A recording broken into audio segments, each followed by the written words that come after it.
पंडित जी उम्र के उस पड़ाव पर पहुंच गए हैं जहां से पीछे मुड़कर देखने पर यादों और अनुभवों के ऊंचे ऊंचे टीले नजर आते हैं। गुजरे हुए अनगिनत वसंत और पतझड़ नजर आते हैं। अपनी गलतियां समझ आती हैं तो बहुत सारे पलों की मीठी यादें गुदगुदाती भी हैं।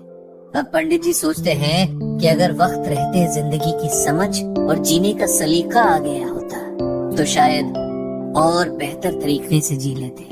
लेकिन जो बीत गया उसका क्या कर सकते हैं। अब तो जो और जितना बचा है उसी को संभाल के सही से रख ले तो सुकून से आंखें बंद कर पाएंगे। इधर उनके ब्लॉग के जरिए कई तरह के लोग उनसे जुड़ रहे हैं। कई दूसरे ब्लॉगर्स भी संपर्क में आने लगे हैं जो बिल्कुल अलग विषयों पर लिखते हैं।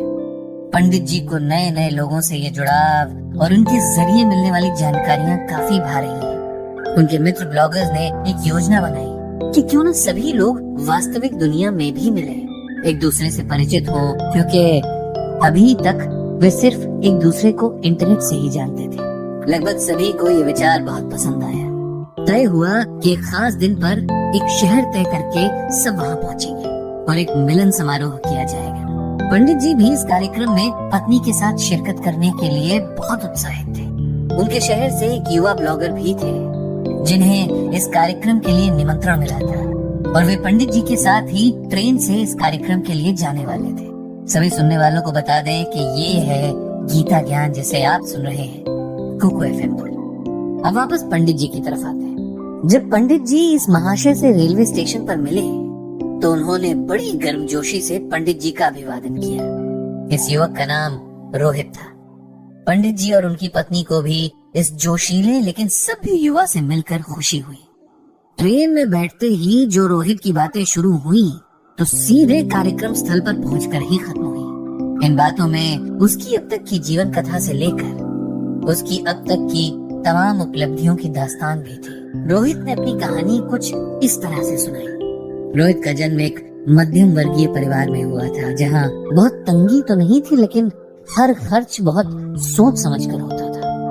बकौल रोहित वो पढ़ाई में बहुत तेज था और छोटी उम्र से ही ट्यूशन पढ़ाने लगा था। उसका कहना था कि उसने अपनी पढ़ाई का खर्च एक उम्र के बाद खुद ही उठाया था। फिर उसने स्कूल से निकलकर पढ़ाई छोड़ दी क्योंकि उसे लगता था कि कॉलेज की पढ़ाई इंसान को सिर्फ किताबी ज्ञान दे सकती है, जिंदगी जीने का हुनर नहीं सिखाती। इसीलिए उसने छोटी छोटी नौकरियां करना शुरू किया और दुनिया में जीने के तौर तरीके सीखने लगा। रोहित ने बताया कि उसने कम वक्त में ही खूब पैसे कमा लिए थे और उसके घर में उसकी वजह से वो खुशहाली आ गई जिसके सपने वो लोग हमेशा देखते आ रहे थे। फिर रोहित ने बताया कि उसने नए हुनर सीखे, 2 विदेशी भाषाएं सीखी और भी बहुत कुछ सीखा। फिर उसने जब इंटरनेट की दुनिया में कदम रखा तो यहाँ भी अपनी पहचान बहुत जल्द बना ली। उसे इस बात का बड़ा गर्व था कि इस कार्यक्रम में भी वो सबसे कम उम्र है। रोहित की बातों में बस अपना ही जिक्र था। पूरे रास्ते ना तो उसने पंडित जी से उनके बारे में पूछा न उनके काम के बारे में। मिलन समारोह बहुत अच्छा आयोजित किया गया था। देश के लगभग हर हिस्से से ब्लॉगर्स आए थे। एक दूसरे से जान पहचान बनाने में ही पहला दिन निकल गया था। अगले दिन सबको अपनी रुचि के विषय पर थोड़ा थोड़ा बोलने का समय दिया गया था ताकि लोग और अच्छे से एक दूसरे को समझ सके। रहने व खाने की व्यवस्था एक होटल में सबके आपसी सहयोग से की गई थी। अगले दिन पंडित जी नाश्ता करने के बाद होटल के लॉन में टहल रहे थे कि तभी वहाँ रोहित आ गया। वो हमेशा की तरह बहुत जोश में था। उसने पंडित जी से पूछा कि क्या वे आज भी गीता का कोई श्लोक सुनाएंगे जैसे अपने ब्लॉग में लिखते हैं। उसके सवाल में जैसे कटाक्ष था।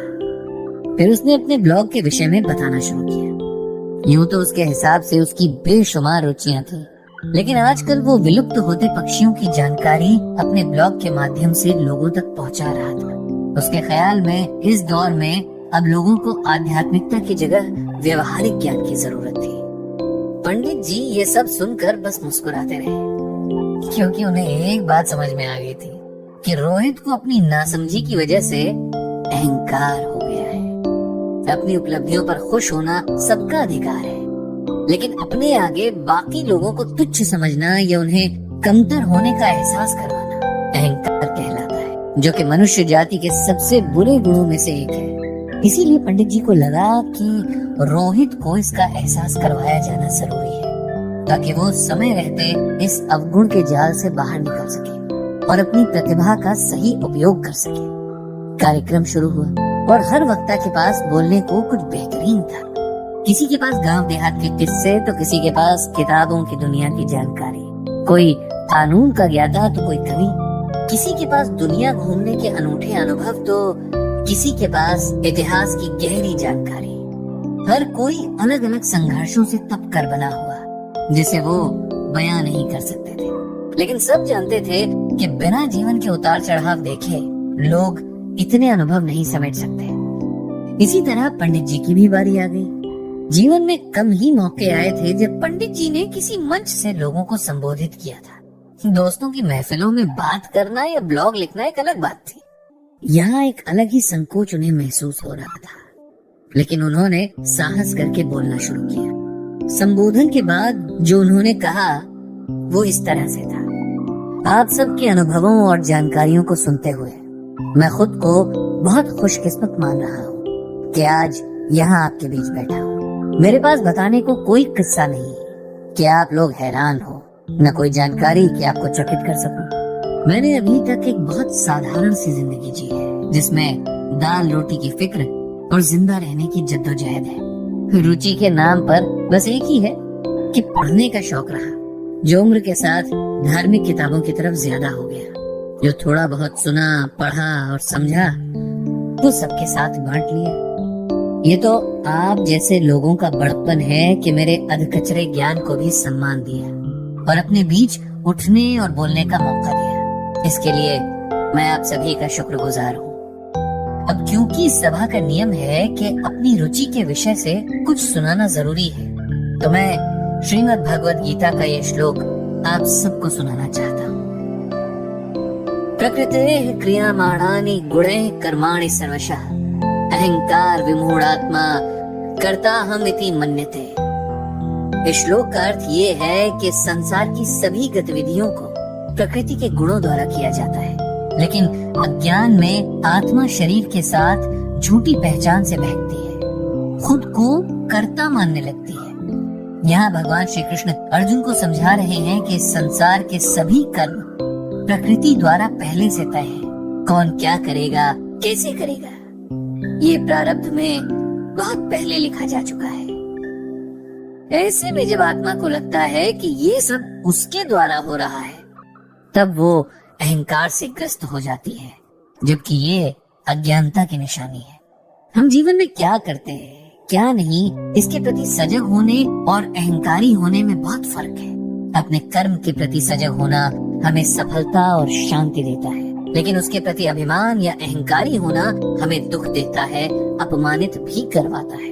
ये जीवन का ऐसा सच है जो यदि हम समय रहते समझ लें तो कई दुखों से बच सकते हैं। प्रकृति से हम इसके अनेक उदाहरण सीख सकते हैं। जितना ज्यादा फलों से भरा पेड़ होगा, उसकी टहनियाँ उतनी ही झुकी होगी। विनम्रता सबसे बड़ा गुण है, ये हमें सही मायनों में इंसान बनाती है।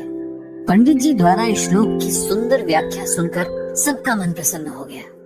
शायद रोहित को भी उसके अहंकार का एहसास हो गया। ये हो सकता है ना भी हुआ हो, लेकिन जिसने भी इस श्लोक को एकाग्रता से सुना, इसका अर्थ और संदेश समझ गया था। इस तरह बहुत सारे अनुभवों और ज्ञान के साथ ये मिलन समारोह समाप्त हुआ। वापसी में रोहित एक बार फिर पंडित जी के साथ ही था, लेकिन इस बार वो उनसे गीता ज्ञान समझाने का आग्रह कर रहा था। पंडित जी ने मन ही मन भगवान श्री कृष्ण और भागवत गीता को प्रणाम किया और सबकी बुद्धि प्रकाशित करने की प्रार्थना भी की। तो ये था गीता ज्ञान का एक और एपिसोड।